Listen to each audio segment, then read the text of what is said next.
네, 시청자 여러분 안녕하십니까. 포커스인 제주 15번째입니다. 요즘 잠깐 딴 데 신경을 쓰면 선거판이 어떻게 돌아가는지 모를 정도로 이슈가 더해지고 있습니다. 대선 주자 간의 정책 대결보다는 말싸움 수준의 네거티브 공방이 이어지는 가운데 여야 대선 주자들을 태운 경선버스는 최종 종착 지점을 향해서 막바지 속도를 내고 있습니다. 오늘 포커스인 제주에서는 대선 후보 확정을 앞둔 더불어민주당의 제주 경선과 대선 주자들이 내놓은 제주 공약을 먼저 살펴볼까 합니다. 네, 대선 취재를 하고 있는 신용현 기자와 함께하겠습니다. 네. 자, 정세균, 김두관 후보가 사퇴를 하면서 더불어민주당 대선 주자가 4명으로 자동 압축이 됐습니다. 그리고 4명 모두 최근 한 달 사이에 제주를 다녀갔고요. 경선 투표 인수가 제주가 적지만은 그래도 제주를 무시할 수 없는 지역이다 이렇게 봐서 그런 거 아닐까요? 네, 그렇습니다. 예. 제주는 그동안 이제 대선에서 정치의 어떤 풍량계 역할을 해왔거든요. 그동안 제주에서 가장 많은 득표를 한 후보가 당선이 되는 그런 결과들이 나왔기 때문에 아무래도 신경을 쓸 수밖에 없는 상황인 것 같습니다. 박용진 후보 같은 경우에는 대선 주자 4명 가운데 가장 빠른 8월 30일에 제주를 다녀갔고요. 이후에는 이낙연 후보가 9월 18일 제주를 방문했습니다. 그리고 추미애 이재명 후보는 9월 27일 같은 날 제주를 방문을 했는데 오전과 오후 이렇게 일정을 나눠서 동선이 겹치지 않도록 했고요.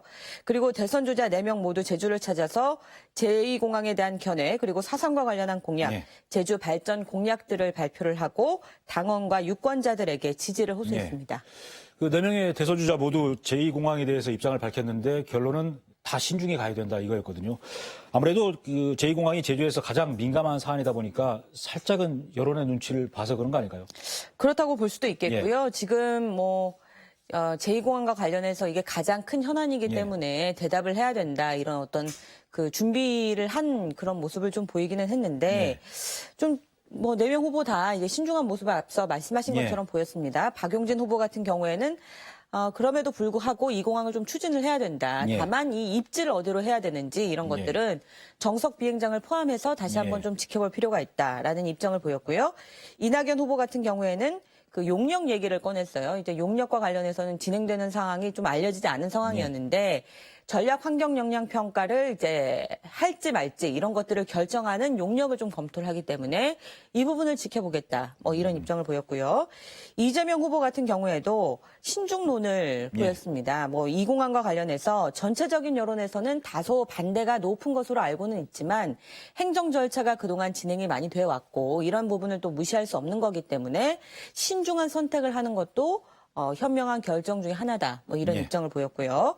추미애 후보는 지역의 여론을 잘 수렴해야겠다라는 원론적인 입장을 보이면서도 제주의 세계적인 가치, 자연유산의 생물 다양성 등을 보전하면서 함께할 수 있는 방안을 검토를 해야겠다라는 입장을 보였습니다.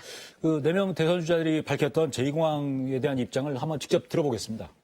환경 문제와 관련해서도 환경부와 또 국토부의 의견이 또 엇갈리고 있는 상태고 그래서 이런 절차적인 문제, 본질적으로 제주도민의 의사 이런 것들이 충분히 반영된 그런 합리적 결론을 내기 위해서 앞으로 더 많이 토론하고 앞으로 더 많이 검증하고 고민해야 되겠다는 생각 갖고 있습니다.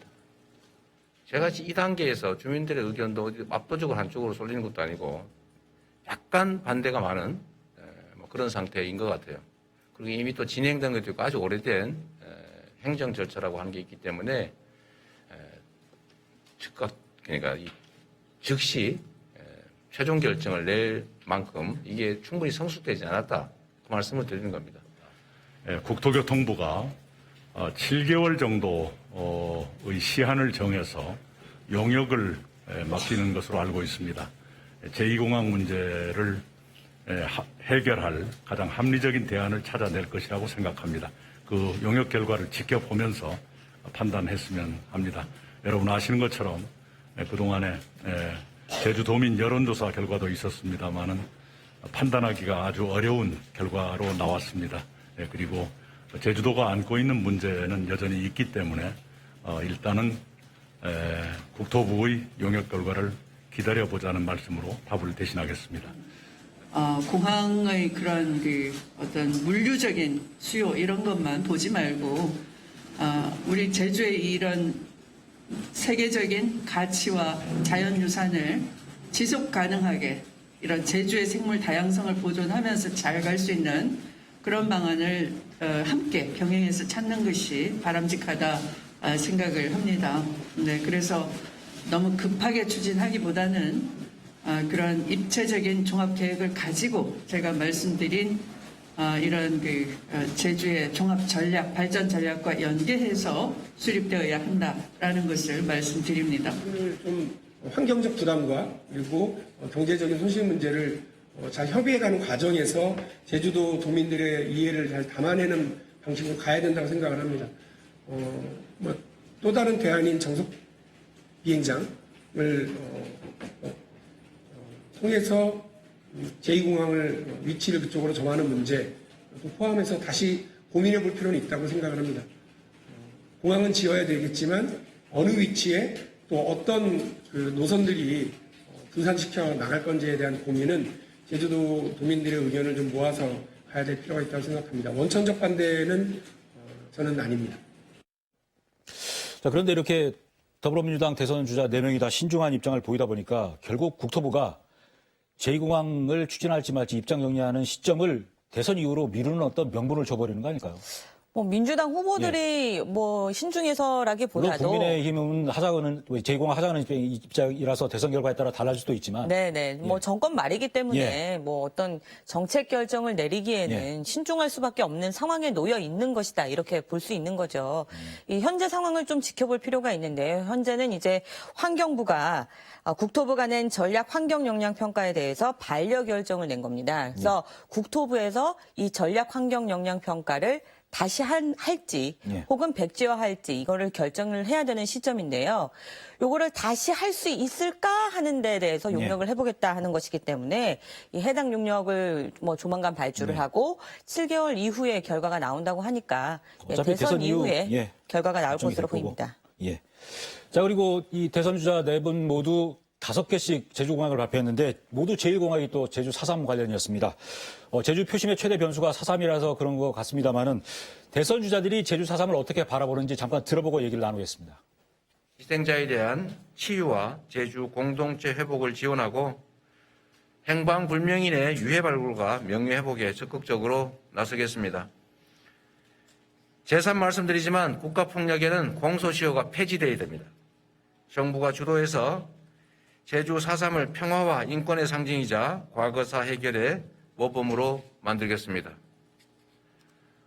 국민이 맡긴 권력과 국민이 맡긴 총칼로 보호해야 될, 지켜야 될 국민에게 총칼을 휘두르고 폭력을 행사한 국가 행위에는 결코 면책 시간이라는 게 있을 수 없습니다. 다시는 우리 역사에 이런 일이 재발하지 않도록 공소시효를 완전히 폐지하고 살아있는 한 마지막 순간까지 반드시 처벌한다. 그리고 반드시 진상을 규명하고 수백 년이 지나더라도 반드시 명예를 회복하고 억울함이 없도록 하고 합당한 보상 조치가 있어야 된다는 것을 우리가 제주 4.3을 통해서 한번 꼭 보여드리고 싶습니다. 새로운 배보상을 위한 법 개정과 정책의 수립 그리고 예산의 확보가 수반돼야 합니다. 예산안은 정부가 1,810억 원을 배보상을 위한 종잣돈으로 일단 반영을 했고 그에 부수하는 행정비용 등등으로 100억 원 정도를 추가해서 모두 1,900여 원이 반영돼 있습니다. 배보상의 방법을 어떻게 정하느냐에 따라 이 예산은 증액될 여지가 충분히 있다고 생각합니다. 이런 방법을 통해서 4.3 배보상을 내년부터 시작해서 5년 이내에 완료하겠습니다. 그러자면 정권 재창출이 절실히 필요합니다. 이 제주 4.3에 대한 배보상은 다른 문제에 있어서 하나의 그 선례를 남기는 모범 사례가 될 것 같습니다.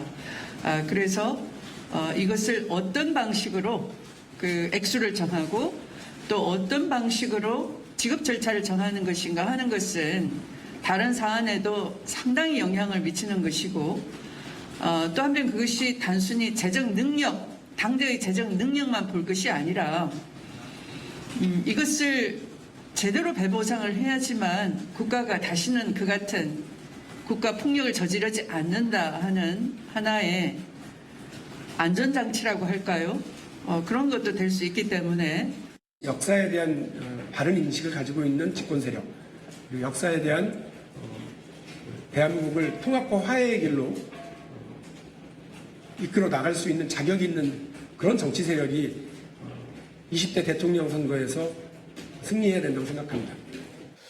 네, 대선 주자 4명이 다 제주 4.3은 내가 해결하겠다고 공약은 하는데 세부 실천 계획은 살짝씩 좀 차이가 있는 것 같습니다. 네, 뭐 이제 4.3과 관련해서 완전한 해결을 위해서 노력을 하겠다 하는 부분에 대해서는 이제 공통적인 공약이라고 볼 수가 있겠고요. 다만 이 뭐 세부 실천 계획은 앞서 말씀하신 것처럼 예. 관련 예산을 지원을 한다든지 뭐 명예회복을 하기 위한 예산을 지원을 한다든지 뭐 이런 식으로 하겠다라고 해서 세부 실천 계획도 사실 그 내용 안을 들여다보면 크게 다른 점은 없다라고 이렇게 보여지고요.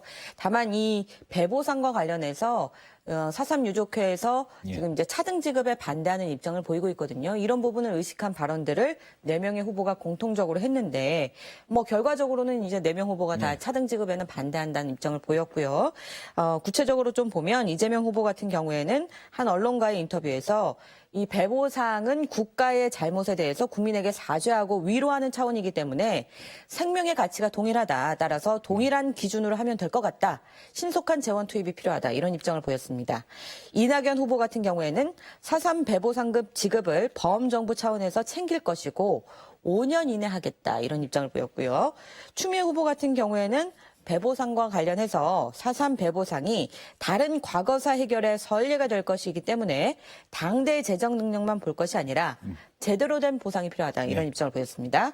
박용진 후보 같은 경우에는 이 차등 지급이 논란이 되는 것과 관련해서는 행정 편의주의적 발상이라면서 관련 논란이 없도록 잘 챙기겠다. 이런 입장을 보였습니다. 그런데 뭐 4명 다 제주 4.3 희생자들에게 배보상금을 지급하고 유해 발굴도 지원하겠다 여러 가지 공약들을 했는데 사실 지금 행정안전부가 배보상 기준 정하는 용역을 발주했는데 결과 발표가 2달이나 미뤄져 있고 4.3 특별법을 또 개정해야 되는데 지금 제동 작업도 중단이 되어 있거든요. 네. 이런 그 실제 상황을 좀 파악하면서 공약을 제시를 했어야 되는 거 아닌가요? 지금 행정안전부에서 이 관련 절차가 좀 늦어지는 거는 맞습니다만 어쨌든 정책 결정을 하는 것은 또 그 윗단계에서 진행이 되는 것이기 때문에 그걸 좀 지켜봐야 될 것 같고요.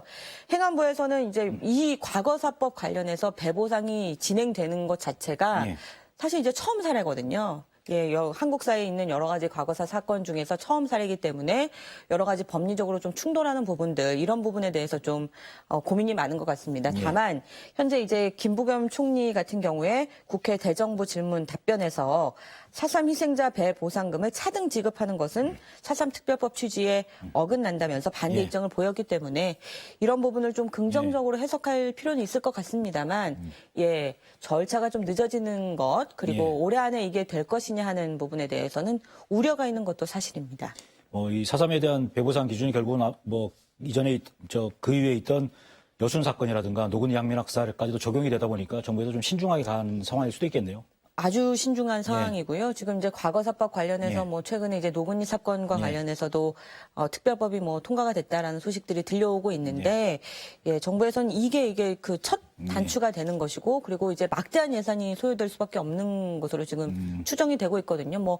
1조 원이 넘을 것이다 이런 얘기들이 나오고 있는데 그렇기 때문에 보상금의 지급 대상과 규모를 어떻게 할 것이냐에 대한 신중한 검토를 하고 있는 것은 맞습니다만, 우리 유족들의 의견을 잘 반영을 해야겠죠. 어쩌다 보니 4.3 얘기로 좀 넘어가 버렸는데, 지금 민주당 경선 주자들이 제주 경선을 앞두고 제주 공약들을 또 발표를 했습니다. 어떤 공약이 있었는지 간략히 정리를 좀 먼저 해보죠. 네, 앞서 이제 말씀하신 것처럼 이제 4.3의 완전한 해결을 위해서 노력을 하겠다 이런 부분이 공통적이었고요. 그리고 이재명 후보 같은 경우에는 제주를 탄소 중립 선도 지역으로 만들겠다. 그리고 청정 환경의 제주 전략으로 제주 환경 보전 기여금을 도입하겠다. 이런 공약도 제시를 했습니다. 그리고 자치 분권을 강화하겠다라는 공약을 제시를 했고요. 이낙연 후보 같은 경우에는 탄소 없는 섬 스마트 아일랜드를 조성하고 그린 산업 육성 기반을 마련을 하겠다라는 공약을 제시를 했습니다. 여기에다가 자치 분권 시대에 선도할 특별자치도 완성을 지원하고 지역 인재와 지역 기업을 육성하는 제주 발전 공약을 내놨습니다. 추미애 후보 같은 경우에도 4.3 공약과 함께 제주를 100% 친환경 신재생 에너지 청정 지역으로 만들겠다. 그리고 제주의 자치 분권을 강화하겠다. 이런 공약을 내놨고요. 박용진 후보 같은 경우에도 전기차와 신재생 에너지를 발전시켜온 제주를 세계적인 친환경 수도로 만들겠다라고 공약을 했습니다. 지금 뭐 말씀하신 내용도 들어보고 저도 그 후보들 공약을 쭉 살펴봤는데 지난 대선 때 봤던 공약들 같고 또 네 명 후보 공약이 그게 그거 같고 해서 좀 차별성이 없는 것 같은데 아직은 경선 단계라서 그런지 좀 공약에 대해서 좀 상당히 비슷한 상황이 많은 것 같습니다. 예, 제가 말씀을 드려놓고도 예. 그게 그거 아닌가 예. 이런 생각이 좀 들긴 합니다. 탄소 없는 섬 관련 공약이 얼마나 비슷한지 한번 들어보고 얘기를 나눠보겠습니다. 햇빛과 바람의 섬 제주를 탄소 중립 선도 지역으로 만들겠습니다. 햇빛과 바람은 자연 그대로의 에너지이자 제주도민의 공유 자산입니다. 이 에너지로 제주를 탄소 중립 선도 지역으로 전환하겠습니다. 에너지원을 태양광, 풍력 같은 재생에너지로 완전히 전환하고 전기차, 그린수소, 스마트 그리드 등 에너지 신산업을 육성하겠습니다. 제주를 탄소 없는 섬과 스마트 아일랜드로 만들겠습니다. 임기 내에 RE100 전환을 완료하고 도내 모든 교통수단을 전기차와 수소차 중심으로 완전 재편하겠습니다. 들어온 스마트시티, 관광과 농업 등을 ICT와 융합해 연관 산업과 마이스 산업을 더욱 발전시키겠습니다. 세계적인 탄소 중립 섬으로 지정하겠습니다. 전력 발전의 수요와 공급을 과학적으로 추산하고 생산하도록 하겠습니다. 전기차, 수소차 운용을 위한 인프라와 제주형 그린 수소 생산 기지를 구축하겠습니다.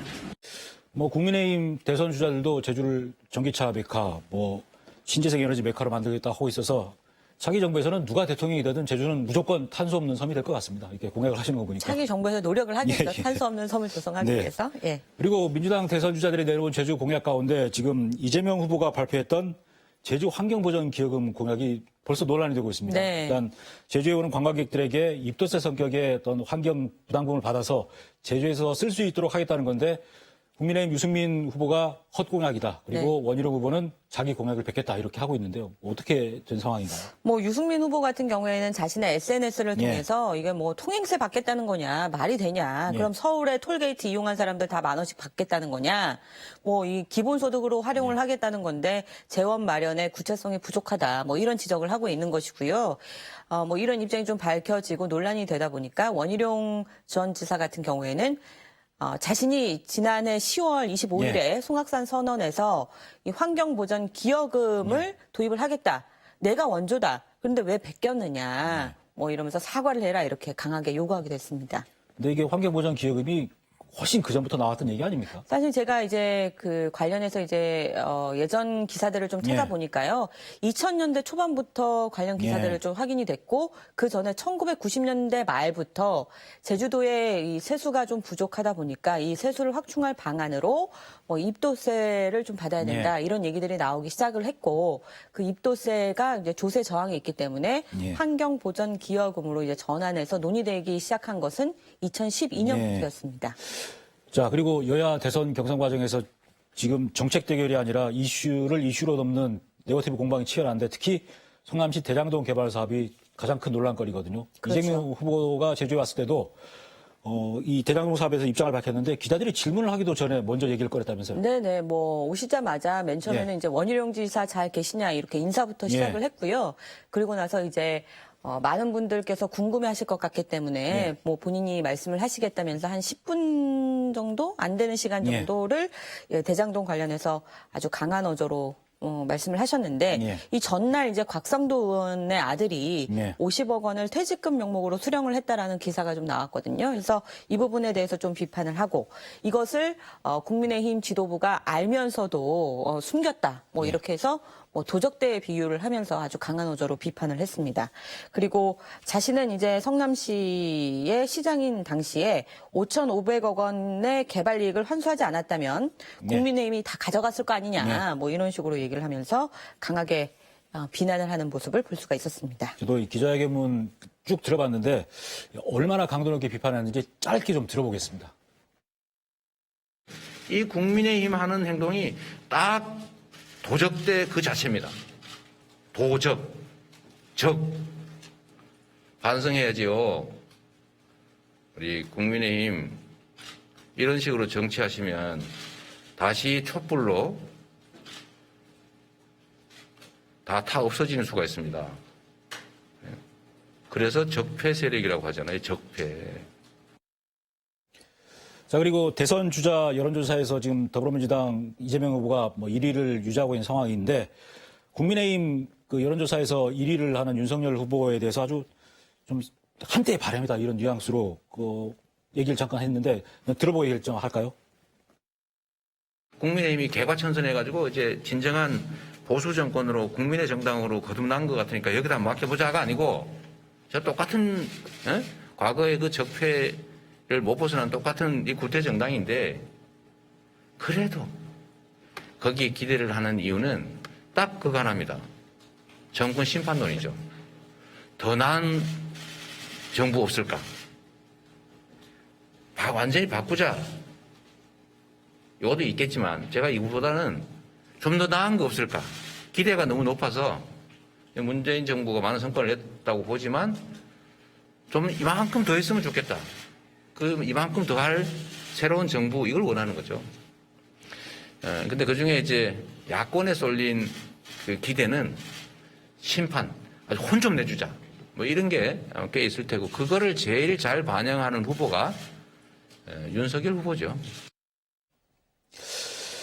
자, 이제 제주 경선이 뭐 내일 제주에서 치러지고 그리고 뭐 재방송할 때가 일요일 오전인데 그때는 이미 경선 결과가 나와 있을 것 같은데 제주 경선 결과 어떻게 예측하세요? 네, 재방송이 있기 때문에 제가 말씀을 잘 드려야 될 것 예. 같다는 생각이 듭니다. 제가 지금 봤을 때는 지금 전국적으로 지지율이 뭐 나오는 순서가 있지 않습니까? 예. 그 순서가 제주에서 뒤바뀌기는 사실 쉽지는 않겠다라는 생각이 듭니다. 다만 이제 제주에서 그 이낙연 후보를 좀 지지하는 분들이 열심히 또 활동을 하셨기 때문에 그 부분이 얼마나 반영됐느냐가 관건일 것 같습니다. 그 대선 현장을 취재하고 있는데 이 캠프 분위기 그리고 기자회견 분위기 보면 대충 누가 후보가 될 것 같다 감이 오지 않습니까? 누가 될 것 같습니까? 민주당 대선 후보는. 얘기를 해야 되나요? 네. 근데 이제 지금 현재 상황으로 봤을 때는 많은 도의원이라든지 뭐 정치인들이 누구를 지지하고 있느냐 이걸 좀 보시면 될 것 같다라는 생각이 들고 있고요. 뭐 제주의 민심이 어쨌든 정치 풍년계 역할을 해야 하기 때문에 그런 부분이 이번 대선 경선에서도 반영되지 않을까 그렇게 보고 있습니다. 자, 그리고 국민의힘이 다음 달 8일에 현재 8명을 4명으로 압축한 후에 2차 컷오프를 하게 되는데 2차 컷오프에 원희룡 전 지사, 원희룡 후보는 들어갈 수 있을 것 같습니다. 어떻습니까? 현재 나오고 있는 각종 이제 여론조사를 보면 이제 4위 경쟁이 굉장히 치열한데 황교안 후보 그리고 원희룡 후보가 이게 각축을 벌이는 모습이거든요. 근데 황교안 후보 같은 경우에는 그 태극기 부대라고 할 수 있는 전통적인 지지층에 굉장히 호소를 하는 모습을 보이고 있고요. 뭐 부정선거나 이런 부분에 대해서 본인이 좀 강조를 많이 하고 있고 원희룡 전 지사 같은 경우에는 윤석열 후보와 뭐 궤를 좀 같이 한다 이렇게 좀 볼 수도 있겠는데 소상공인의 대변인 역할을 자처를 하면서 지지율 반등을 좀 노리고 있는 모양새입니다. 만약에 이제 그 2차 컷오프 안에 들어가게 된다면 원희룡 지사의 어떤 정치적 입지나 이런 것들은 굉장히 확장될 여지가 있다 이렇게 보면 될 것 같습니다. 지금 뭐 중앙방송사 같은 경우에 그 국민의힘 토론회 관련 뉴스를 보면은 원희룡 후보가 그래도 인터뷰 내용이 들어가는 걸 보면은 4등은 되지 않을까 좀 싶은 제 개인적인 생각입니다. 네, 지켜보시죠. 네. 자, 그리고 국민의힘이 대선 주자를 4명을 압축한 후에 10월 13일에 제주에 와서 토론회를 할 예정입니다. 그때쯤 돼서 이 국민의힘 대선 주자들도 제주 공약을 발표할 것 같으니까 그때 이 시간에 집중적으로 다루도록 하겠습니다. 네, 오늘 수고하셨습니다. 예.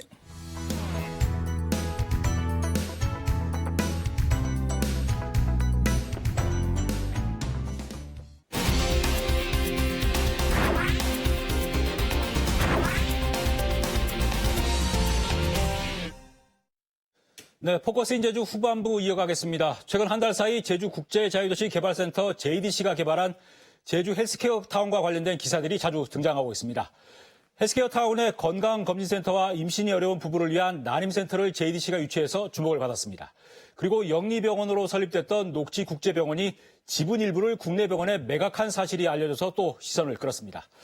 더 자세한 상황을 알아보기 위해서 JDC 문대리 비서장 모셨습니다. 네, 방송에서는 모처럼 뵌 것 같습니다. 네, 반갑습니다. 자, 별다른 의료시설이 없었던 이 헬스케어 타운에 건강검진센터를 유치하셨는데 한국의학연구소 KMI 검진센터인데 어떻게 해서 이곳에서 어떤 검진을 주로 하게 되는 겁니까? 네.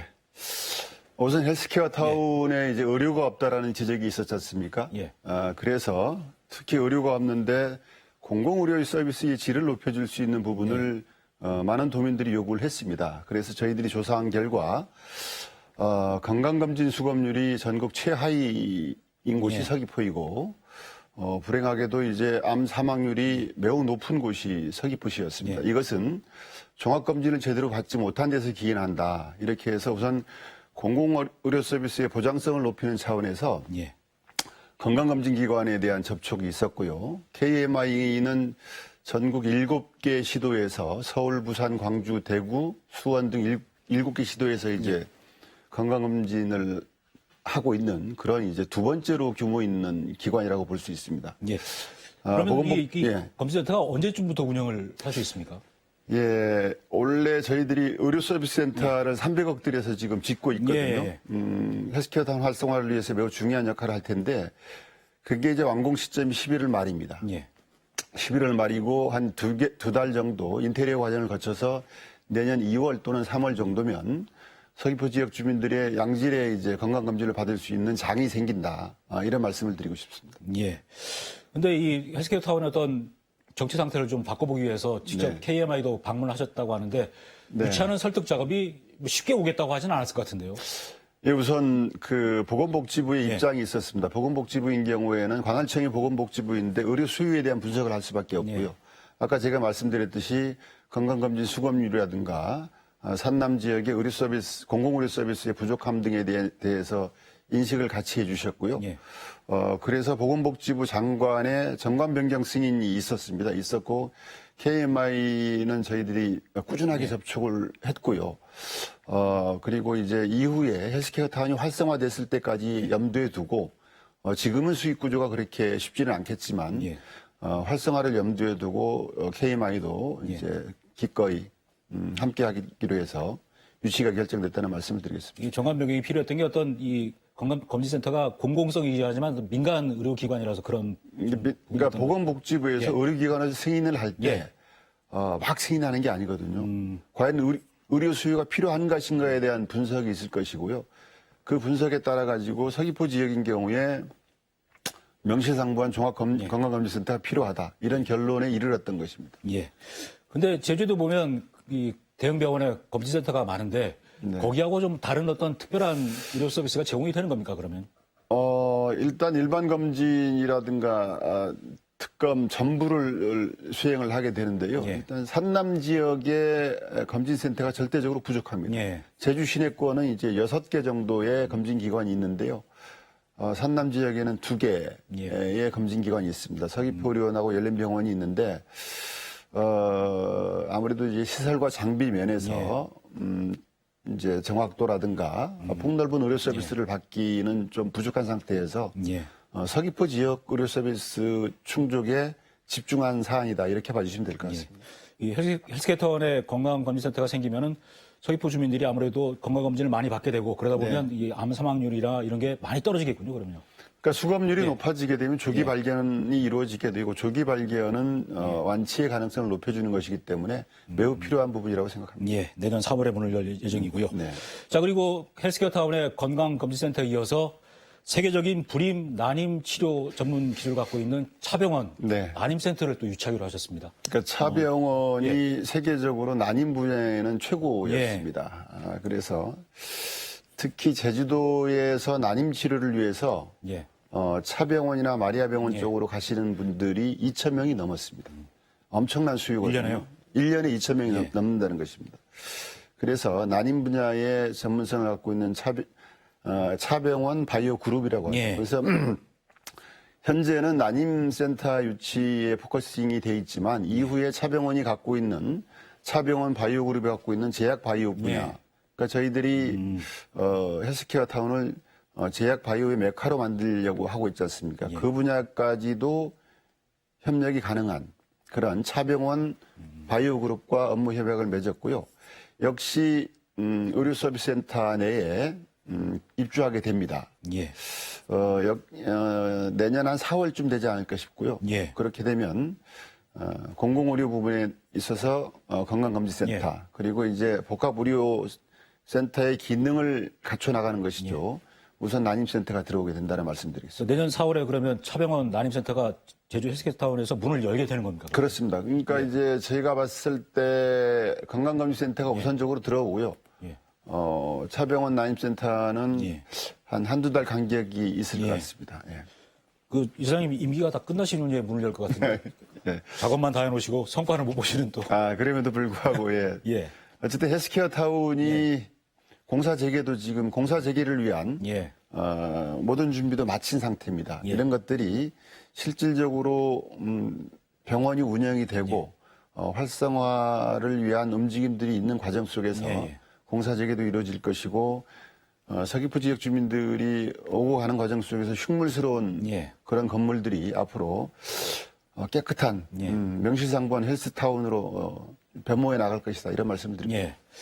그런데 한 시민단체에서 지금 당장 서귀포시에 필요한 거는 응급실과 입원실을 갖춘 대형 병원이지 어떤 건강검진센터가 아니니까 좀 유치를 철회하라 이런 입장을 밝혔는데 이런 요구 주장이 나오는 게 헬스케어 타운을 그동안 영리병원 논란이 있었기 때문에 좀 공공의료보건의 어떤 메카로 육성해야 된다는 그런 생각들 때문인 것 같거든요.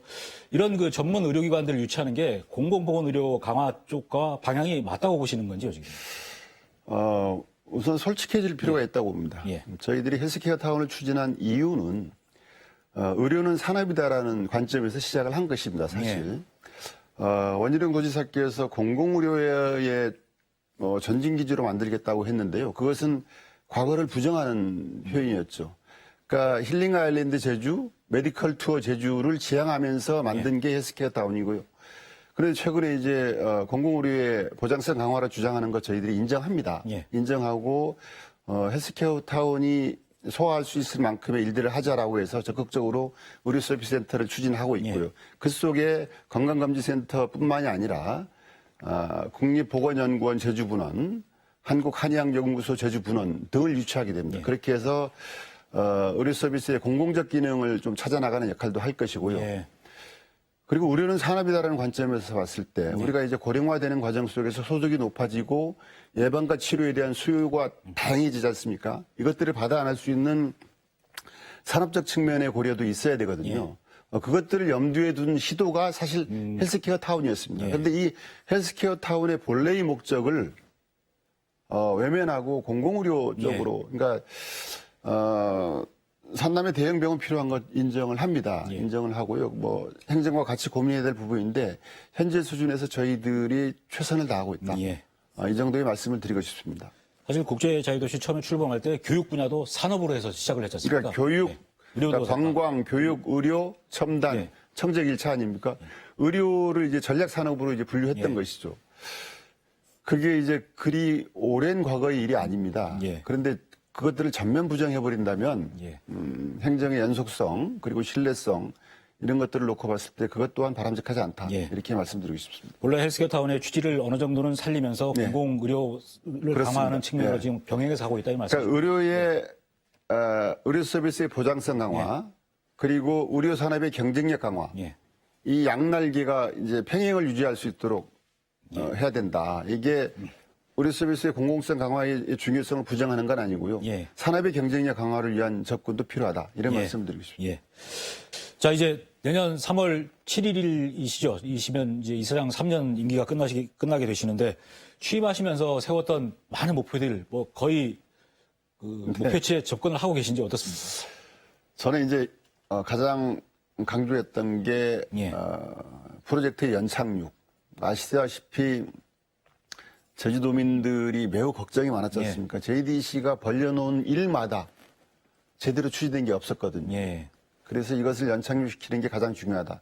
그중에 예래 휴양형 주거단지, 외국인 투자자와의 4조 5천억의 소송, 이것은 국가적 골칫거리였거든요. 그것을 해결했고요. 기적적으로 해결했다는 말씀을 다시 한번 드리고 싶고, 그리고 프로젝트 연착륙과 관련해서 지금 첨단 1첨단 1첨단 단지가 성공적으로 운영되고 있습니다.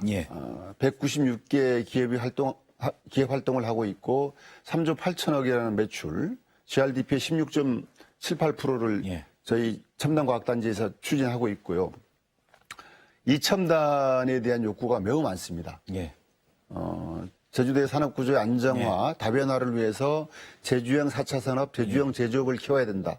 그것을 받아 안을 그릇이 요구되지 않습니까? 이게 산업단지인데 지금 요새 잘 추진이 안 되고 있던데. 2016년도에 국가산단으로 지정이 네. 됐는데 손을 놓고 있었거든요.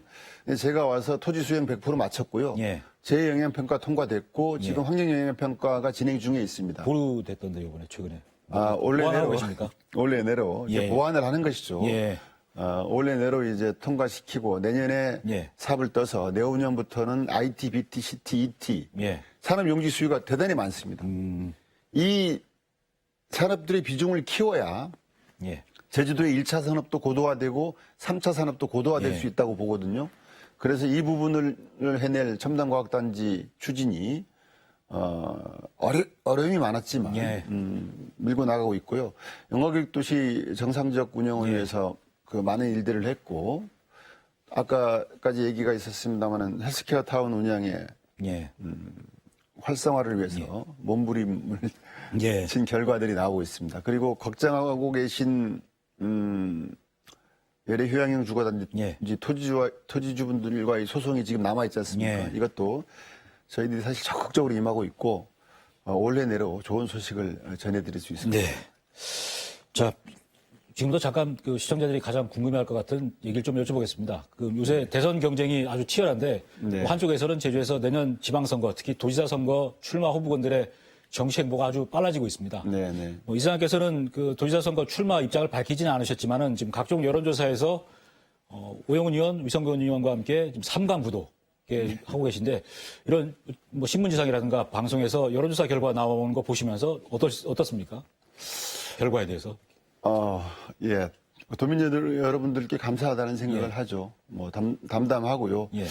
다만 공기업 이사장으로서 지금 정치 행보를 할 수도 없고 예. 또 공식화할 수도 없는 상황인 상태에서 예.